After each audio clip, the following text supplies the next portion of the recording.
What about this then? Let me think who would be... I'd say who's a fun team to talk about. What about, I mean, people may or may not have expected to make it. What about TSM making it?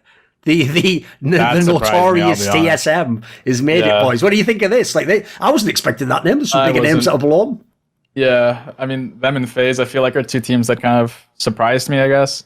I guess FaZe not as much, but I don't know, actually. I feel like they're both pretty surprising.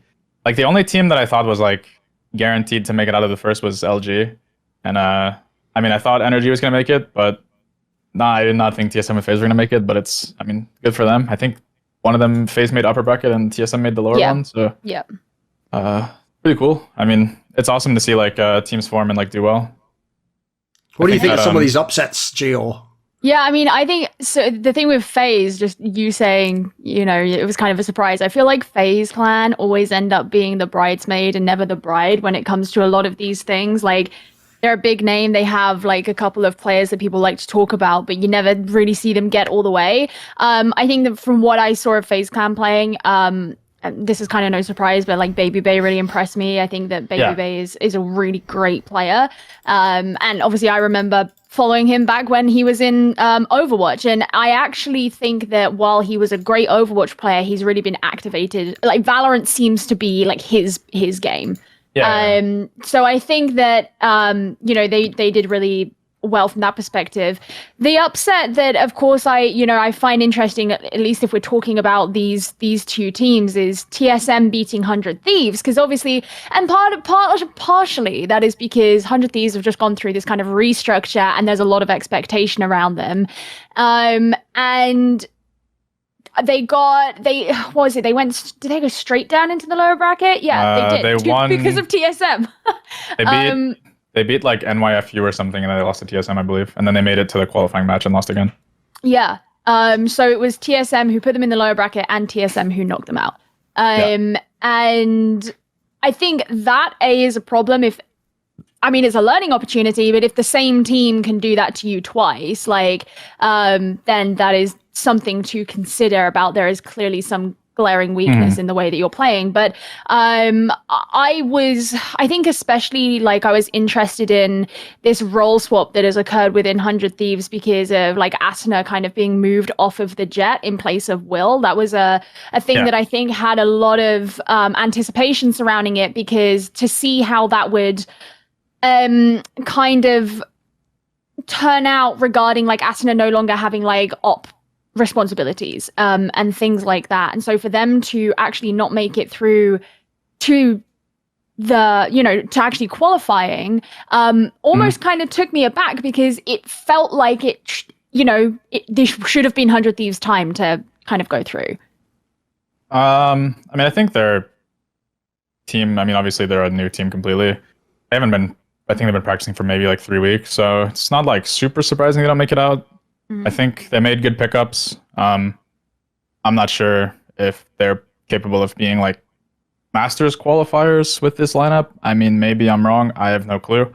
But that should be the expectation of an org like this, though, right? They should be trying to be at least like top 4, top 5, right? Yeah, no, I mean, that's their aspiration, obviously. But I think it's like a long path ahead, because I think a lot of the players still need like a lot of time to like develop. Are these inexperienced players, as young players, or what?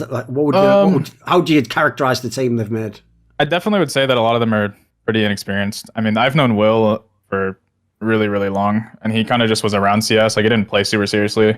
He played on a few like NAMDL teams, but I think it was mostly focused on like school and stuff.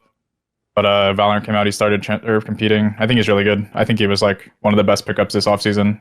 I mean, a lot of people will say like, or on the 100 Thieves, people will say like Derek, but I would say Will is better. I mean, obviously he plays Duelist, so he's going to look better, but like the talks I've had with him and stuff like that, I feel like he has like a really good like mindset for the game and like work ethic, so I rate him really highly. So I mean, I think they have a really high ceiling, but it might take a while to get there. I think like that's the rough thing about 100 Thieves is there's so much mismanagement at the start of this year that whatever the changes that they make, that they want to commit to, that they want to develop, like has to make up for that. And what that might mean is that in order to put the time required to develop the team to that point you want to be is actually going to take you further into the year of not necessarily qualifying for like international events and whatnot than you would have originally liked, because you fucked up so much in stage one. Well, I think, go on.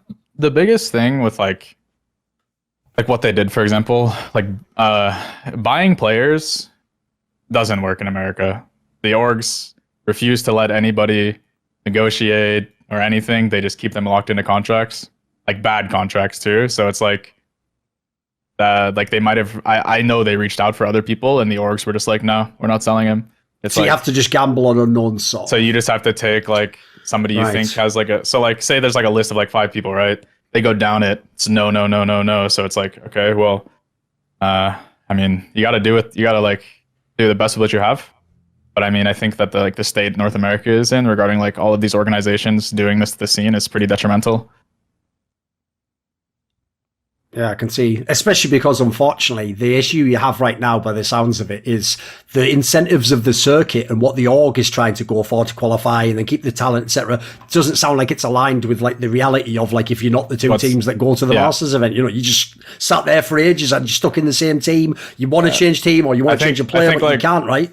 One of like the worst things about it is like say for example, like one of the people that 100 Thieves wanted to buy, right? Like they make like a third of what 100 Thieves would pay. So then like 100 Thieves would pay the buyout that pays your entire roster for probably the year, assuming like relatively similar to what the buyouts have been in North America that I'm aware of. So it's like you're limiting the kid's career, you're hurting him financially, you're not taking advantage of the financial advantage you would get from this just for you hoping you can qualify when it's not like remotely realistic. I don't know. It's like mind blowing to me the way that like this entire like scene is operated. It's pretty poor. I hate it when you hear stories of like players being the one who suffer in these situations. I remember it's not entirely the same, but I remember there was a situation in Rainbow Six once where one of the top 3 players of all time was on a team and they decided to bench him. But his buyout was so high and they refused to let anyone negotiate for anything with him that he was forced into retirement because... Oh, was it Bro Canadian? No. It was Fabian. Canadian, I think I've heard of his name too, yeah. Canadian retired of his own volition, then came back and, you know, whatever. And Pengu, who was the duo of Fabian, this guy, he went into his retirement in a blaze of glory. And because this was mid-season and he was like, here's the problem, is by the time that my contract runs out and I can become a free agent, I'm irrelevant. Like, I'm an IGL. I don't have insane mechanical skill that someone's going to just pick me up for. Like, the number of months that it will take for me to be back on the market, my career is fucked. I don't get a retirement. I don't get to have my swan song. And people were really angry like on his behalf because it's bullshit. Like, I'm not like, I don't think either of us are trying to say like the orgs should sell people. Like, you shouldn't be forced to sell people for like lower than like they're valued at, right? Like, I think the buyout numbers in North America are really high right now, but that's just what people are going for. But I think to say to like a player like expresses interest to leave, it's between seasons. It's not like the person was asking mid-season, right? Like, you should at least like talk to the organizations, right? Like, surely you like give some respect to the player who is clearly unhappy, or you're just going to build resentment in them and then you're just going to lose them for free in like 6 months. Sure. It's just, I don't know. Like, this entire like, it's pretty poor. It's pretty bad.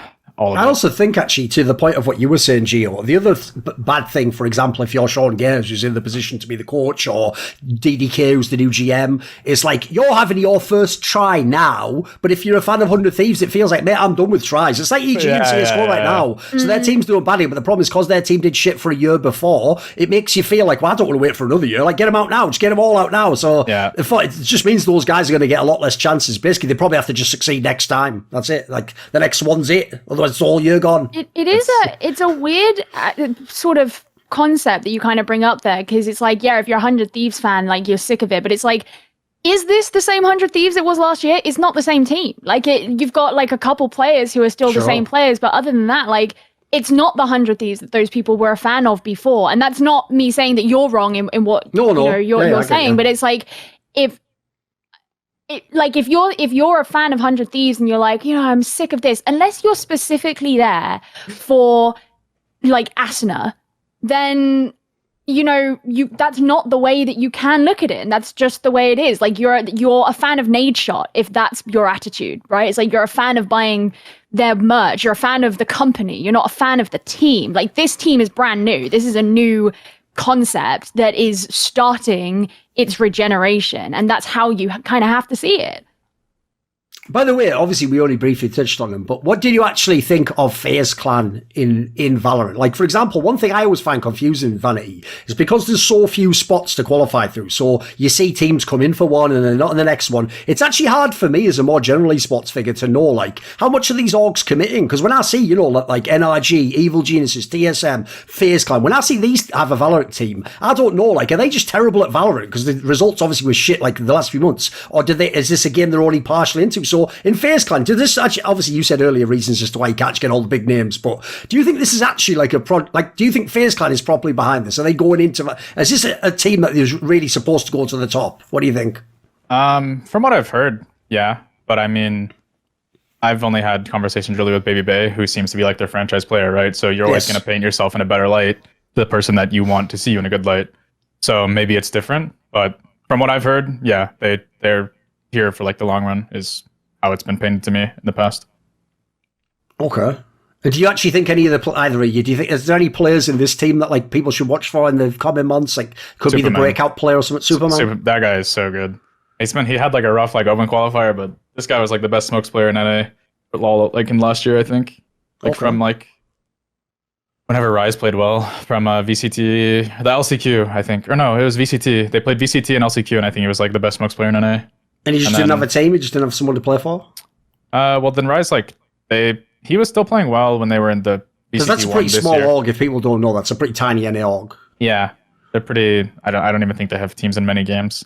But yeah, I think he's really underrated. I'd say he's probably the most underrated player in NA. I mean, he's playing poorly right now, but I don't think it's impossible for him to bounce back from it. Fair enough. Okay, Gio, I know that actually, obviously, it was indeed Luminosity who was putting out people like version 1 in the last VCT. So what do you actually think about the Luminosity team? Like, is this a team that's actually like here to stay now? They're back in another one? Yeah, LG are an interesting one because where did they actually come in NA last stage? Because they didn't come particularly, like they only just, they got only six. just They got six. Straight through, right? I think they got second or third seed in our group. They beat V1. I think they beat Sentinels, didn't they? Lower bracket. No. Am I wrong on that? Wait, sorry. No, V1 beat them. They got last seed in our group. They beat V1. And then they lost to the guard. And then they lost to XZ. Okay, yeah, I've got the bracket. I mean, Luminosity were a team that... so I find like the people in this team really interesting because I was quite a critic of Mada last stage. And there's not because I think he's a bad player. I just didn't like the way that he played KO.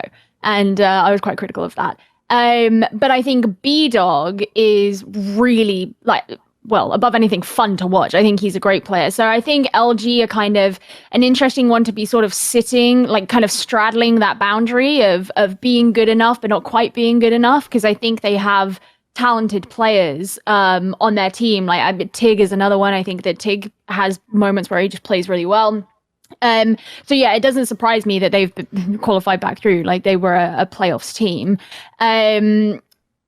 Beating version 1, I think again the version 1 that like played in stage 1, I would be like, whoa, that's so surprising. But given that they're playing with a stand-in, it's not exactly the same. They did beat V1 in the playoffs, so I mean, it's not like it's but season. I just mean like that's more of a like actual version 1, let's say. Versus it's still a game that I could see going to version 1 is more my point, right? No, whereas I like because they're playing with a stand-in and it's not quite the same dynamic, like that's always going to have an effect on the team. It doesn't really matter how talented Wardell is as a player. It's like he's not with me. He's really good at like helping control like situations, I guess. Like I don't know like the proper way, but like if he sees an opening, he's just gonna take it, right?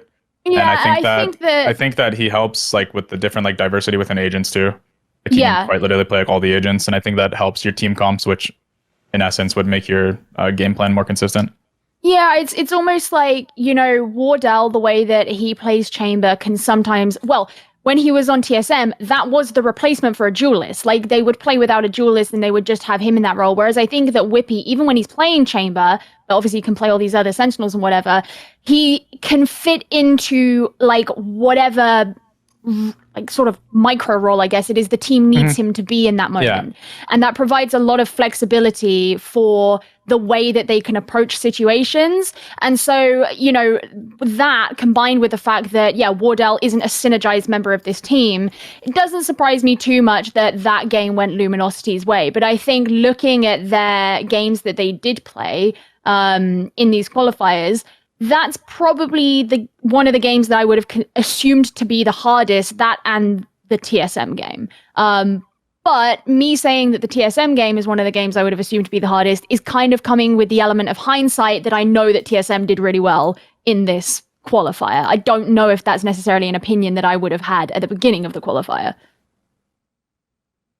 No, yeah, I would agree with that. I think that not many people were super high on TSM, unless you're like a TSM fan. I mean, they played well, fair play. But I think we said it earlier, but I think FaZe and TSM definitely surprised the most people this qualifier. Obviously, they made it, but I mean, teams can surprise and not make it. And I think that they did the entire thing that they need to do. I mean, obviously, it's only one part. You're only in groups. You haven't actually made that's true. Yes. like the LAN or anything. But I mean, it's a good first step for sure. Sure.